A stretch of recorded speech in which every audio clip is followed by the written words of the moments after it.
Hi everyone, and welcome to the Advent installment of A History of Hymns. Today we're going to be talking about Sleeper's Wake.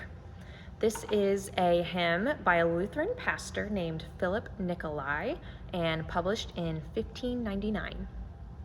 It seems this pastor had a bit of a beef with a lot of different people. Namely, he had a lot of theological disagreements with the Calvinists, understandably. And he also was driven out of a few towns by Roman Catholics on the church council who didn't want anything to do with him. So he moved around a bit in Germany, and when he settled in Unna, he got there just in time for the plague to hit a couple of times. He recounted days where he was burying up to 30 people a day in the churchyard, which is not great. And it was during this time period where he wrote How Brightly Shines the Morning Star, another very well-known hymn, as well as Sleeper's Wake. We first see the hymn in his Joyful Mirror of the Eternal Life, which is a collection of meditations and hymns.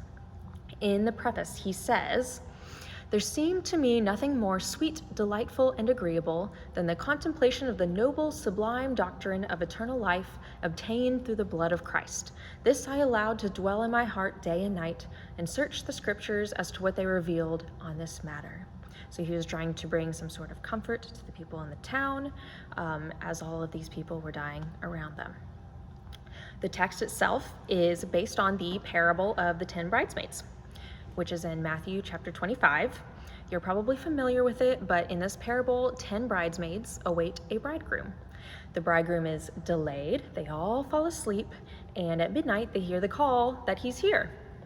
And so they have to go out and meet him, but 5 of the wise bridesmaids have brought enough oil in their lamps to keep burning all night so that they're ready to proceed into the wedding feast. And the foolish bridesmaids have not, and they have to go out and get oil and come back. And by the time they come back, the doors are locked and barred and they cannot partake of the wedding feast. So how much editing this actual parable got, in the early church as they were anxiously awaiting the second coming of Christ that they believed was imminent, I can't really speak to, but it's this eschatological warning that is expounded upon in especially the second and third stanzas of the hymn. There are also some appropriate ties to Revelation, mentioning marriage and the 12 gates of pearl and such. Now, the translation in the hymnal 1982 is by Carl Daw Jr., who wrote and translated several texts in our own hymnal, as well as the supplements. And there's also a very popular one by Catherine Winkworth, another OG. Historically, there are 16 different translations of this text from the original German. The harmonization in our hymnal is by Bach, which I think is pretty easily recognizable when you listen to it because of all these inner moving parts and a very active bass line. I like to think of Bach as the steak dinner of hymn arrangements. He really maximizes that harmonic movement under the melody as to be just a little bit more stately. There's a lot to really dive into in the hymn. And like all Lutheran chorales, it's in the form AAB, so you have a musical phrase A, you repeat that phrase A, and then you have a completely different, but much longer usually, section, which is the B section, to finish the hymn. So the text itself goes like this. Sleepers wake, a voice astounds us, the shout of rampart guards surrounds us. Awake, Jerusalem, arise.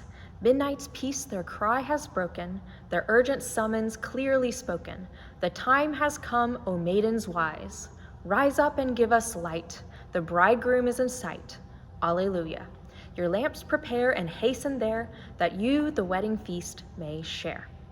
And there's a super popular Bach arrangement, chorale, prelude, that I'm going to play for Advent too. So by the time you hear this, you will have already heard this as the prelude, but I want to go ahead and play the hymn so you get the entire breadth of the experience.